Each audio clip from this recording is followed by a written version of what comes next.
नमस्कार, consumer is king देख रहे हैं आप। मैं हूं आपके साथ प्रशांत पांडे। हर रोज आपसे जुड़ा एक मुद्दा हम लेकर आते हैं जो आपकी जिंदगी से जुड़ा हुआ है, आपकी कंपनियों से जुड़ा हुआ है, देश की अर्थव्यवस्था से जुड़ा हुआ है। और आज बात साइबर अपराधियों के बुलंद होते हौसलों की।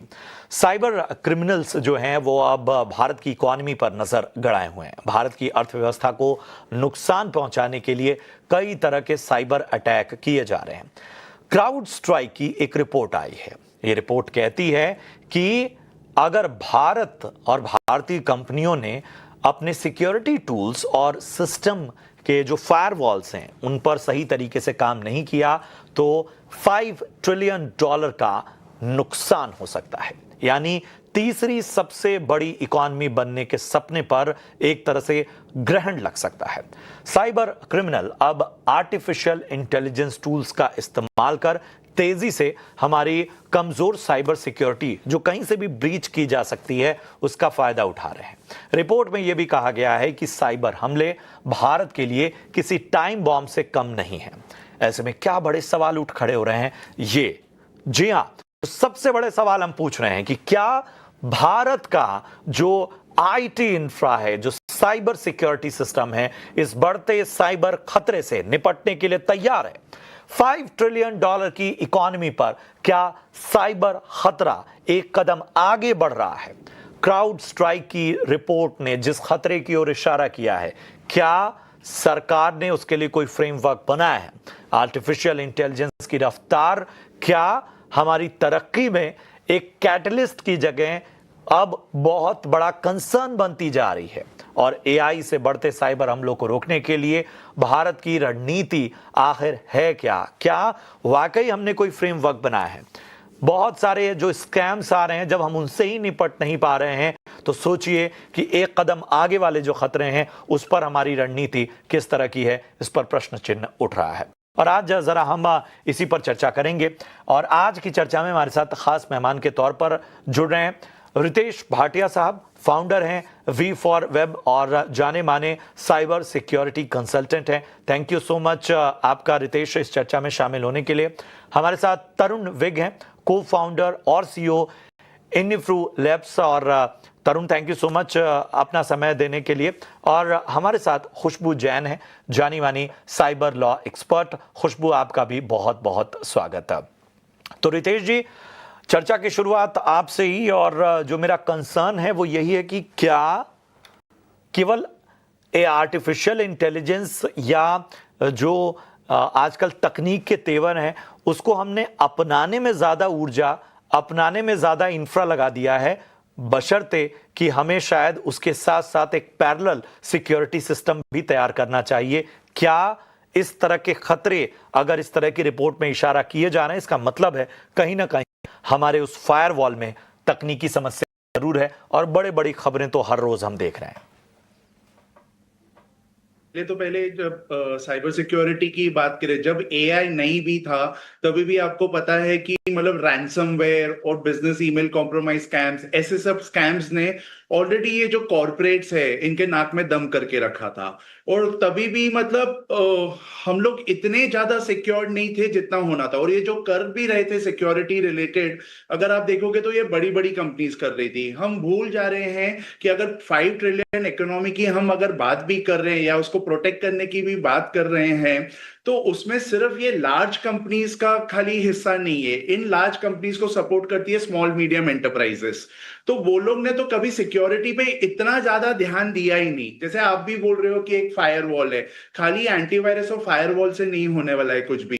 यहाँ पे काफी सारा मतलब एक इन्वेस्टमेंट, खाली मैं ये नहीं बोल रहा हूँ पैसे के हिसाब से इन्वेस्टमेंट, बट ठीक है एक के हिसाब से भी इन्वेस्टमेंट, एक वो जो इंटेंट होता है कि नहीं यार मेरे को मेरा डेटा सिक्योर रखना है, हमको हमारी कंपनी का डेटा सिक्योर रखना है, वो कभी था ही नहीं।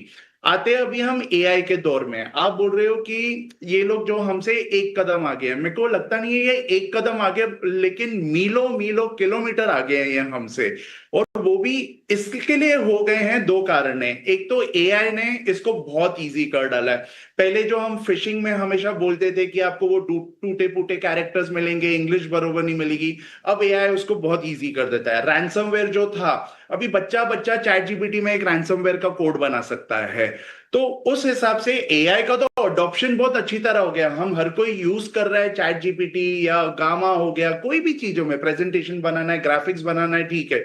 लेकिन साथ ही साथ जो साइबर क्रिमिनल्स है वो उनका मिस यूज कर रहे हैं, उनके लिए तो वो यूज ही हुआ है, लेकिन एआई का वो बहुत ही ज्यादा मिस यूज कर रहे हैं। और इसी वो क्राउड स्ट्राइक की रिपोर्ट में यही कहा गया है कि जो रैंसमवेयर है अभी और ज्यादा डिफिकल्ट हो जाएगा करने के लिए। और इसी के लिए ये जितने भी कंपनीज है, और प्रशांत एक चीज हमको समझनी पड़ेगी, हम जब भी कंपनीज की बात करें सिर्फ ये बड़ी कंपनीज की बात नहीं कर रहे हैं, सिर्फ ये क्रिटिकल इंफ्रास्ट्रक्चर की बात नहीं कर रहे हैं, स्मॉल मीडियम कंपनीज, आपके जैसे मीडिया हाउसेस, हर हॉस्पिटल्स आप देखिए, आपको भी पता होगा बीच में एक बहुत बड़े हॉस्पिटल में रैंसमवेयर अटैक आया, 3 महीने तक उनका कुछ काम नहीं हो सका। अभी भी बीच में कुछ क्लाउड में प्रॉब्लम आई तो काफी सारे एयरलाइंस को भी तकलीफ हुई है। तो ये अभी थैंक्स टू दिस एआई ये और बढ़ता बैठेगा। और इसके लिए बहुत जरूरी है कि एआई का जो शिकार है, मतलब अगर एआई से मतलब सॉरी ये एआई बेस्ड साइबर क्राइम्स अगर प्रिवेंशन चाहिए तो हमको एआई बेस्ड टूल्स ही लगेंगे। It is now all about machine versus machine. Prashant, एक चीज बड़ी मेरी चिंताजनक चिंता जो जिस बात पे रहती है वो ये है कि हमारे देश में ना आर&डी पर फोकस ही नहीं किया जाता। मतलब किसी टेक्नोलॉजी को एडॉप्शन जो है, मतलब ठीक है कुछ बिक रहा है तो पहले खरीद लो, देखेंगे कि उसके लाभ और हानि बाद में बात होती है। खुशबू, मैं आपके पास आना चाहूंगा और मेरा बड़ा सीधा सवाल है। सवाल इसलिए क्योंकि आमतौर पर नॉर्मल लोगों के साथ जो आजकल साइबर क्राइम्स हो रहे हैं, उनके क्रेडिट कार्ड से फ्रॉड या आजकल डिजिटल अरेस्ट काफ़ी कॉमन हो चुका है, इसमें जो है वो कंप्लेन से लेके एफआईआर बाकी चीज़ें उसमें भी पूरा जो दोष है वो जो पीड़ित है उसी पे मर दिया जाता है कि इन्होंने बड़ी देरी कर दी। क्या वाकई भारत में एआई छोड़ दीजिए, नॉर्मल साइबर अपराधों के लिए पर्याप्त लीगल फ्रेमवर्क है? सवाल ये। फ्रेमवर्क की बात करें तो लीगल फ्रेमवर्क है, बट प्रॉब्लम कहाँ आती है? प्रॉब्लम आती है कि हर रोज नए सोफिस्टिकेशन से क्रिमिनल्स नए तरीके के क्राइम करने लगे हैं, और वो इतने सोफिस्टिकेटेड, इतने प्रॉपर है कि इतनी अवेयरनेस होने के बाद में भी जो आम जनता है, आप और मैं हैं, उन क्राइम्स की उनके झांसे में फंस जाते हैं। बात अब उसके बाद आती है कि क्या हमारे पास लॉज है? तो हमारे पास लॉज है, बट जो मैं सोफिस्टिकेशन की बात कर रही हूँ वो सोफिस्टिकेशन में सिर्फ फंसना नहीं है, इनके लिए जब इनकी जांचें करनी होती है, इन्वेस्टिगेशन की जो बात होती है, वहां पे भी लैग हो जाता है एज अ कंट्री। एंड सिर्फ कंट्री की बात नहीं करेंगे, अगर आप वर्ल्ड वाइड भी देखेंगे तो सारी कंट्रीज ग्रैपल कर रही है, सारी कंट्रीज एक तरफ और क्रिमिनल्स एक तरफ, और उनका यूटिलाइजेशन ऑफ टेक्नोलॉजी एक तरफ। और जो हमारी सरकारें हैं वो क्या टेक्नोलॉजी को यूटिलाइज किस तरीके से कर रही है, किस लेवल तक कर रही है, क्या हम इतनी कैपेबिलिटी बढ़ा पा रहे हैं हमारी पुलिस फोर्स की उस इन्वेस्टिगेशन को लेकर, वहां पे बात आती है। फिर वहां से बात आती है कि हम डिजिटल वर्ल्ड की बात करते हैं, तो यहाँ पे जब क्राइम की बात करते हो, आप लॉ की बात करते हो, तो एविडेंस बहुत इंपॉर्टेंट रोल प्ले करता है। तो यहाँ पे आप एविडेंस किस तरीके से जमा कर रहे हैं इन्वेस्टिगेशन में, प्लस फर्स्ट हैंड जिसके साथ क्राइम हुआ है उसके पास कितने एविडेंसेस है और किस तरीके से करे। और इसमें क्रिमिनल्स इस चीज का फायदा उठाते हैं कि ये मल्टीपल जुरिस्डिक्शन से काम करते हैं।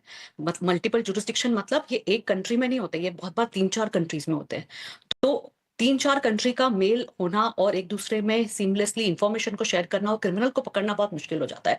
और वहीं पे जहां कंप्लेंट आती है मेरे 10,000 रुपए या आपके 1 लाख रुपए को लेकर, तो वहां वो फंस जाता है। तो आई थिंक उसी को लेकर नेक्स्ट स्टेप्स ये हो रही है कि लॉज हमारे पास है, पर हमको सीमलेसली इंडिया में हर स्टेट को साथ में काम करना होगा, ताकि वो जुरिस्डिक्शन का जो एस्पेक्ट जो क्रिमिनल्स यूटिलाइज करते हैं या मिस यूटिलाइज कर रहे हैं उसको हम पकड़ पाए और कम कर पाए। दूसरा, कंट्रीज को एक साथ आकर सीमलेसली इंफॉर्मेशन शेयर करनी होगी एक दूसरे के साथ में, जहां ये साइबर क्रिमिनल्स को और इन रैकेट्स को पकड़ा जाए। क्योंकि एक या कंप्लेंट से नहीं होता है, ये बहुत बड़े रूप में कंप्लेंट क्रिमिनल्स होते हैं जो अपना साइबर क्राइम या रैकेट चला रहे होते हैं। और इस टाइप ऑफ क्राइम्स अगर आप देखेंगे तो एक फेज आता है, कभी इलेक्ट्रिसिटी फ्रॉड चल रहा है, कभी अगर कोई मूवी आई है तो उस मूवी को लेकर अगर बहुत हाइप है तो उस मूवी को लेकर क्राइम्स आने शुरू हो जाते हैं, या फिर टूरिज्म को लेकर कोई क्राइम शुरू हो जाते हैं कि कुछ नया आया है, या सरकार की कोई नई पॉलिसी आई है, तो उसको लेकर नए नए झांसे बनाकर लोग क्राइम करने की कोशिश कर रहे होते हैं। और अभी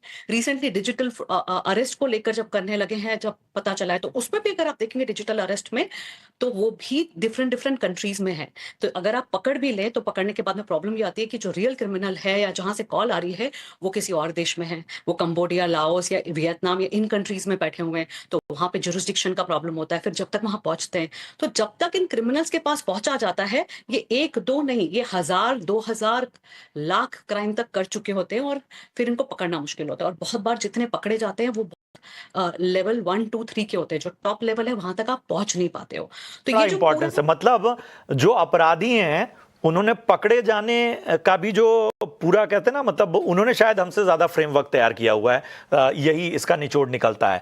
हमने एडॉप्शन, हमने अपग्रेडेशन जो है वो टेक्नोलॉजी के लेवल पे तो किया है, लेकिन सिक्योरिटी के लेवल पे जो बार बार मैं प्रश्न उठाता हूं कि शायद उस लेवल पर कहीं ना कहीं हम चूक रहे हैं। तरुण जी हमारे साथ बने हुए हैं, को फाउंडर हैं इन्फो से, और काफ़ी बेहतर स्तर पे जो है वो साइबर सिक्योरिटी और तमाम चीज़ों पर काम करते हैं, और इनकी कंपनी को cyber security company of the year 2025 का अवार्ड मिला है। हमें बताइए ख़ास तौर पे तरुण, कि आप लोग क्या रिकमेंडेशंस देते हैं, और कहाँ जो हैं कॉरपोरेट्स हों या बाकी इंस्टीट्यूशंस हैं वो कहीं ना कहीं फेल हो जा रहे हैं। क्या हम इन खास तौर पे सिक्योरिटी के मामले पे बहुत कम ध्यान दे रहे हैं, या हम उसमें खर्च करने से बच रहे हैं?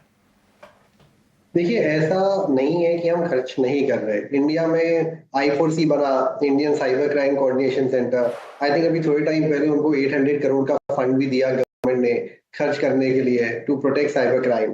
बट अगर आप साइबर क्राइम का मेथोडोलॉजी देखिए, स्पेशली आफ्टर जब AI आ चुका है, क्राइम पहले कॉर्पोरेट्स में होते थे, अब वो कॉर्पोरेट से हटके कॉर्पोरेट में तो हो ही रही है। जैसे रितेश जी ने बोला, AI यूज करके आपने मास लेवल पे कैंपेन कर दिया, फिशिंग मेल भेज दिया कि CEO से मेल आ रहा है किसी एम्प्लॉय को कि मुझे पैसे दे दीजिए, पेटीएम कर दीजिए।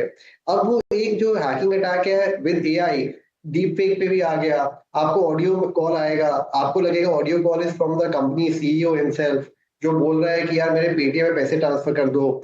वीडियोस हो गए, डीप फेक वीडियोस हो गए। आजकल एक नया स्कैम चल रहा है जहां पे कॉर्पोरेट्स को दे आर ब्लैकमेलिंग कि भाई अगर आप हमें पैसे नहीं देंगे तो अगले 5 दिनों के अंदर सोशल मीडिया पे पूरा लीक कर देंगे कि आपका डेटा लीक हो चुका है। और अगर ये लीक हो जाता है तो कंपनी के शेयर प्राइस पे ऑटोमेटिकली हिट होता है। नाउ ये सारे डिफरेंट डिफरेंट तरीके के हैकिंग अटैक्स आ चुके हैं। Maximum number of hacking attacks अगर आप देखें इंडिया में, एज पर ET के स्टैटिस्टिक्स, लास्ट ईयर $2.7 बिलियन का नुकसान हुआ था इंडिया को बिकॉज ऑफ साइबर फ्रॉड। मुझे लगता है ज्यादा हुआ था, बट आपके खुद के स्टैटिस्टिक्स है कि $2.7 बिलियन हुआ था।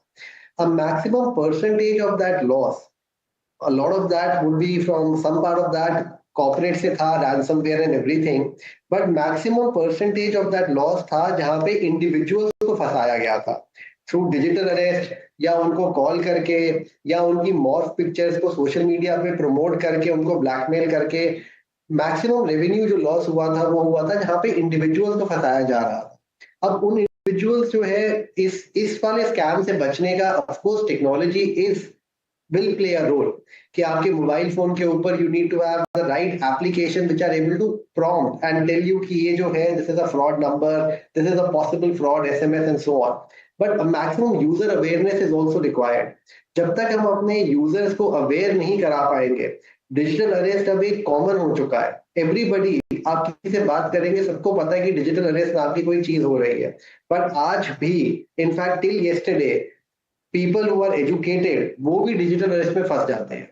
तो जब तक हम अपना यूजर अवेयरनेस, मैं अभी यही खबर पढ़ रहा था, तेलुगु के बहुत बड़े सुपरस्टार हैं चिरंजीवी, सब लोग नाम जानते हैं, और उन्होंने अपनी मेंटल हेल्थ खराब होने का हवाला दिया है। जी हां, ये जो खबर आज आई है, तेलुगु सिनेमा के सुपरस्टार चिरंजीवी ने AI generated deep fake content से परेशान होकर पुलिस में कंप्लेन की है और बाकायदा कहा है कि इस तरह की जो सर्कुलेशन हो रहा है वो इसे रोक नहीं पा रहे हैं। कंप्लेन बाकायदा की है कि वो परेशान हो गए इतने सारे पेजेस को देखते हुए, उनके पास इतने फॉरवर्ड्स आ रहे हैं और इस तरह की चीजें आ रही हैं डीप फेक वीडियोस की, और ऐसी ऐसी आ रही हैं जिनको आपको ऐसा लगेगा कि ये विश्वसनीय है, मतलब इसमें ऐसा लगेगा ही नहीं कि वो व्यक्ति या वो पर्सनालिटी मौजूद नहीं है। हाल ही में हमने देखा कि अक्षय कुमार और भी बड़े बड़े स्टार्स ने अपने पर्सनालिटी जो कह सकते हैं सिक्योरिटी को लेकर बहुत सारे जो हैं वो याचिकाएं डाली हैं।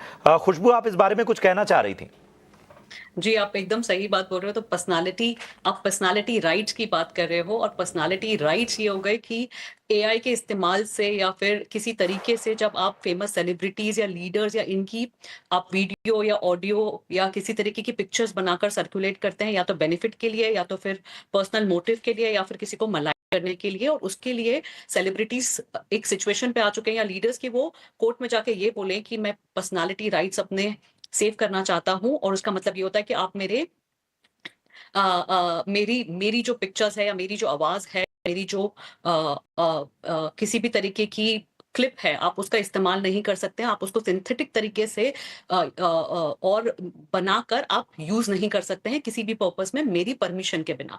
बट मैं आपका वो वाला पॉइंट बोल रही थी कि जो आप लॉ की बात कर रहे हैं और ये डीप फेक और एआई जनरेटेड कंटेंट की बात कर रहे हैं, तो इसको लड़ने के लिए हमारी सरकार ने जो 2021 के रूल्स थे आईटी एक्ट में, उसमें एक नया ड्राफ्ट रूल लेकर आया है 6 दिन पहले।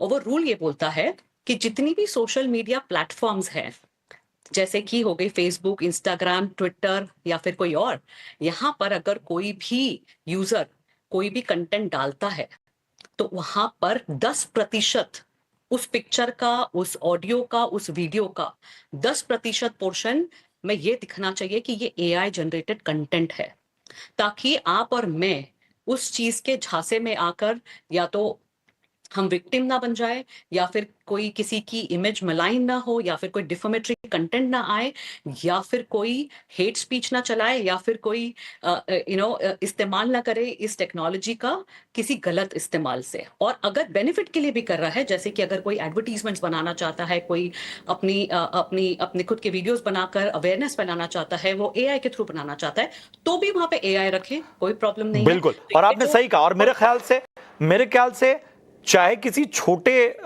स्तर पे ही सही, अगर आपके साथ किसी तरह के इस तरह की गतिविधि हो रही है तो मेरे ख्याल से उसकी रिपोर्ट करना, उसको मतलब जितने बड़े साइज में शायद कंप्लेंट्स होंगी, और वो शायद हर वर्ग से अगर आएंगी, चाहे वो स्टूडेंट्स के साथ हो रहा है, किसी बड़े सेलिब्रिटी के साथ हो रहा है, किसी पॉलिटिकल लीडर्स के साथ हो रहा है, किसी के साथ भी, मेरे ख्याल से जितने बड़े पैमाने पर, जितने बड़ी साइज में केस रजिस्टर्स होंगे या शिकायतें आएंगी, शायद अटेंशन उतना ज्यादा मिलेगा। रितेश, मैं एक चीज समझना चाहूंगा, और मेरे मन में यह सवाल इसलिए भी आया कि हाल फिलहाल हमने देखा कि जो भी टेलीकॉम कंपनियां हैं वो स्पैम कॉल के लिए अलर्ट जारी कर दे रही हैं, और हमको पता चल जा रहा है कि साहब ये स्पैम है। क्या जो बेसिक अभी हमने एक खास तौर के क्राइम देखे हुए हैं, चाहे वो कॉल्स के जरिए हो रहा है, ईमेल के जरिए हो रहा है, या वीडियो कॉल के जरिए हो रहा है, खासतौर पे डिजिटल अरेस्ट के केस में हो रहा है, या डीप फेक के मामले में, क्या हम कोई ऐसी टेक्नोलॉजी या हम ऐसा तंत्र विकसित नहीं कर सकते कि हमारा फोन या हमारी कोई सिक्योरिटी ऐप जो है वो उसे तुरंत अलर्ट कर दे किसी को? क्या हम इस तरह के अपग्रेडेशन के बारे में नहीं सोच सकते?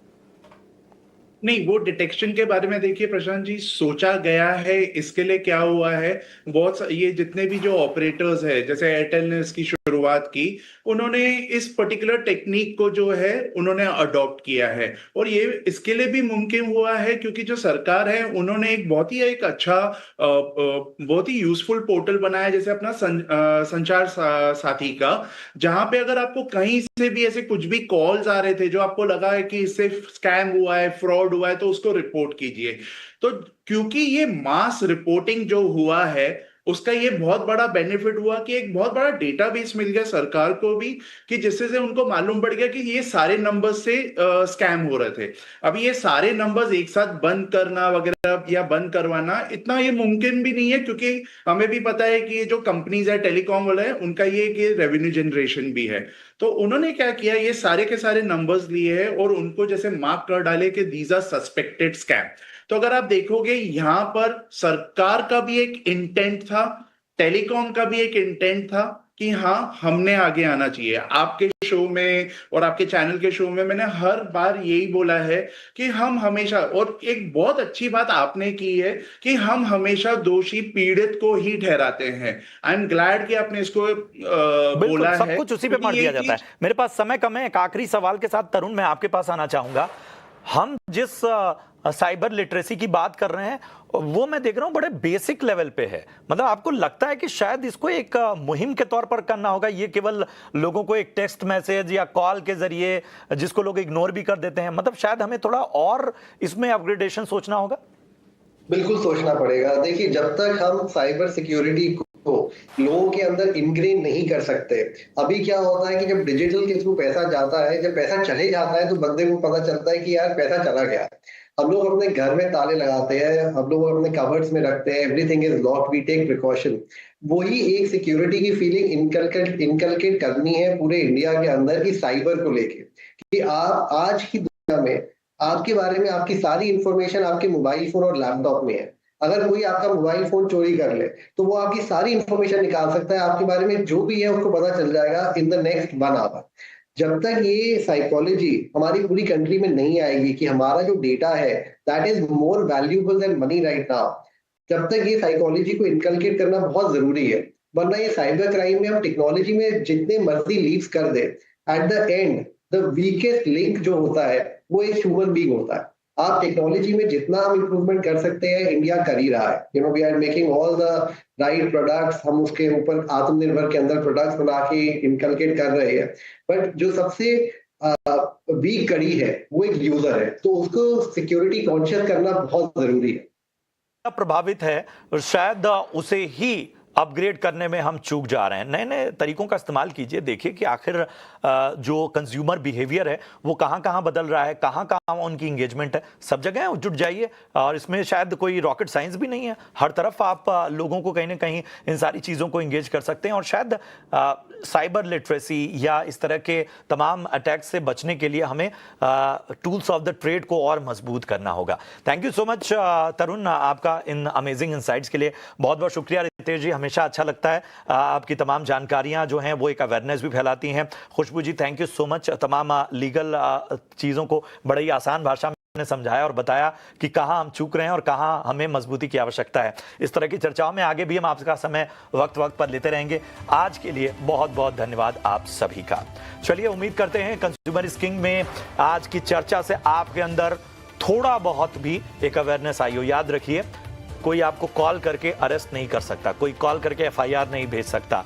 कंपनियां, कॉर्पोरेट्स अपनी ओर से कोशिश कर रही हैं, लेकिन याद रखिए कई बार जो है ना, आपका ईमेल, आपका मैसेज, आपका कॉल, आपका व्हाट्सएप, ये हो जाता है एक डोर पूरी तरह से तबाही मचाने के लिए। तो कोई जरिया ही मत दीजिए, उस दरवाजे को ही बंद रखिए, थोड़ा सा अवेयर रहिए, यही तरीका है। बाकी चीजें तो अपग्रेड होती रहेंगी। उम्मीद करते हैं चर्चा पसंद आई हो, लेकिन